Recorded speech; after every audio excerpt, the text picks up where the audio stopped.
왜 그렇게 잘 나가던 기업들이 어느 날 갑자기 무너져 내리는 걸까요? 그 원인, 의외로 아주 가까운 곳에 있을 수 있습니다. 바로 회사의 재무부서예요. 오늘은 우리가 너무나 합리적이라고 믿어왔던 이 재무 분석 도구들이 사실은 어떻게 혁신의 숨통을 끊어넣는 숨은 암살자가 되는지 그 비밀을 파헤쳐 보겠습니다. 생각해보면 진짜 이상하죠?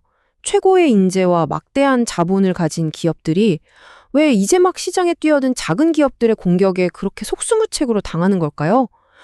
이게 뭐 기술이 부족해서도 아니고 경영진이 무능해서도 아닙니다. 문제는 훨씬 더 교묘하고 우리 시스템 깊숙한 곳에 숨어 있다는 거죠. 네, 바로 그곳입니다.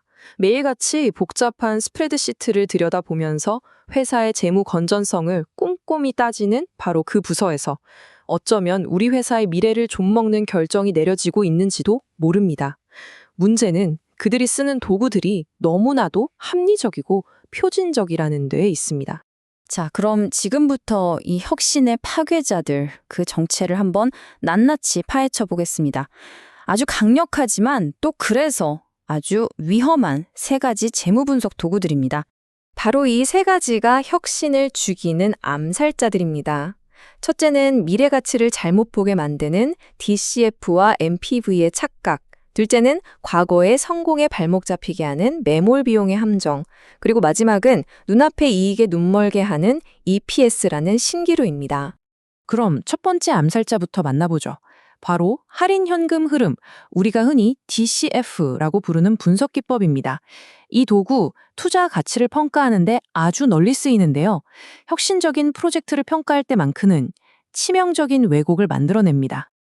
아주 간단히 말해서 미래에 벌어들일 돈을 현재 가치로 환산해서 이거 지금 투자할 만한가?를 숫자로 딱 보여주는 방법입니다. 뭐 논리적으로는 아주 완벽해 보이죠. 하지만 여기에 아주 교묘한 함정이 숨어 있습니다. 이 질문이 바로 핵심입니다. 보통 DCF 분석을 할 때 새로운 혁신에 투자했을 때의 미래와 아무것도 안 하고 지금처럼 유지하는 미래를 비교하거든요. 그런데 한번 생각해 보세요. 현실 세계에서 가만히 있는 것이 정말 현상 유지를 의미할까요? 자, 이 그림이 정말 중요합니다.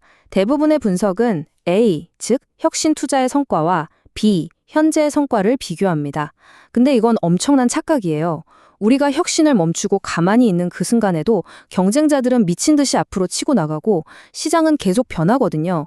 결국 우리의 성과는 B에 머무는 게 아니라 C처럼 곤두박질 치게 되죠.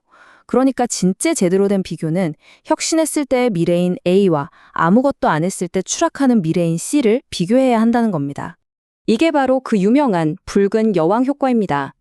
제자리에 가만히 있으려고 해도 주변 세상이 너무 빨리 움직이기 때문에 현상 유지를 위해서조차 전력 질주를 해야 한다는 거죠.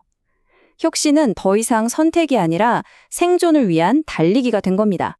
자, 이제 두 번째 암살자입니다. 바로 고정 비용과 매몰 비용의 함정이죠. 이건 기업을 과거의 낡은 기술에 아주 꽁꽁 묶어두는 역할을 합니다. 이 철강 산업의 전설적인 사례를 한번 보시죠. 기존의 거인이었던 US 스틸과 신기술로 무장한 도전자 뉴코의 대결입니다. 도전자였던 뉴코는 완전히 새로운 미니밀 기술에 투자할 때 공장을 짓는 데 드는 총 비용을 기준으로 수익성을 판단했어요. 하지만 US 스틸은 완전히 다른 계산을 했습니다. 그들에게는 이미 감가상각이 다 끝난 거대한 설비가 있었거든요. 그래서 새로운 투자를 하는 대신 기존 설비를 활용하는 한계 비용만 고려한 겁니다.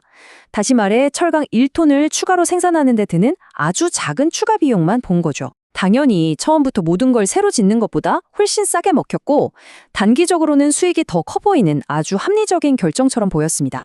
바로 이겁니다. 그 너무나도 합리적인 결정이 결국 US 스틸을 실패하는 과거의 기술에 더욱 깊이 빠져들게 만들었습니다. 그들은 단기적인 한계 이익을 극대화하려다가 장기적인 생존의 기회를 그냥 뻥 차버린 셈이죠. 이게 바로 매몰 비용의 무서운 함정입니다. 이제 마지막 암살자를 만나볼 시간입니다. 바로 분기 실적이라는 폭군, 주당 순이익, EPS의 신기루죠. 이 마지막 암살자는요, 심지어 앞에서 말한 두 암살자가 더 활개치도록 부추기는 역할까지 합니다. 월스트리트는 매 분기 발표되는 주당 순이익, 즉 EPS 성장에 열광합니다. 그리고 이 압박감은 경영진이 장기적인 혁신보다는 당장의 이익을 쫓게 만들죠. 지금 당장 숫자로 성과가 보이지 않는 투자는 자연스럽게 뒤로 밀려날 수밖에 없는 겁니다. 그 결과는 정말 치명적입니다. 회사는 당장 성과가 나오는 안전빵 프로젝트에만 집중하려 되고 미래 시장의 판도를 바꿀 수 있는 과감한 투자는 포기하게 됩니다. 심지어 미래를 위한 R&D에 써야 할 돈으로 자사주를 사들여서 인위적으로 EPS 숫자만 예쁘게 만들기도 하죠. 결국 모두가 단기 실적에만 목을 매는 악순환 속에서 장기적인 혁신의 싹은 질식해버리는 겁니다. 그렇다면 이 교묘한 암살자들에게서 우리는 어떻게 벗어날 수 있을까요? 해답은 의외로 간단합니다. 바로 관점을 바꾸는 거예요. 기존 사업을 지키려는 수비수가 아니라 이 시장을 파괴하러 온 공격자의 시선으로 세상을 바라보는 겁니다. 핵심은 이 암살자들의 무기를 역으로 이용하는 겁니다. 첫째, DCF의 착각을 깨기 위해서 아무것도 하지 않았을 때 우리가 얼마나 추락할지를 새로운 기준선으로 잡고 투자를 평가하세요. 둘째, 매몰 비용의 함정에서 벗어나려면 만약 내가 빈손으로 시장에 뛰어든 경쟁자라면 어떤 선택을 할까를 스스로에게 물어보세요. 마지막으로 EPS의 폭정에서 자유로워지려면 개별 프로젝트의 단기 수익률이 아니라 이 투자가 우리를 미래 시장의 승자로 만들어줄 전략, 그 자체를 평가해야 합니다. 오늘 우리는 합리성이라는 가면 뒤에 숨어서 조용히 혁신을 가로막는 3가지 재무 도구들을 살펴봤습니다. 이제 여러분의 조직을 한번 돌아볼 시간입니다. 여러분이 매일같이 사용하고 있는 그 합리적인 도구들은 과연 우리 회사의 밝은 미래를 열어주고 있나요? 아니면 그저 빛바랜 과거의 영광을 지키는데 급급하게 만들고 있나요? 그 답에 여러분 조직의 미래가 달려 있습니다.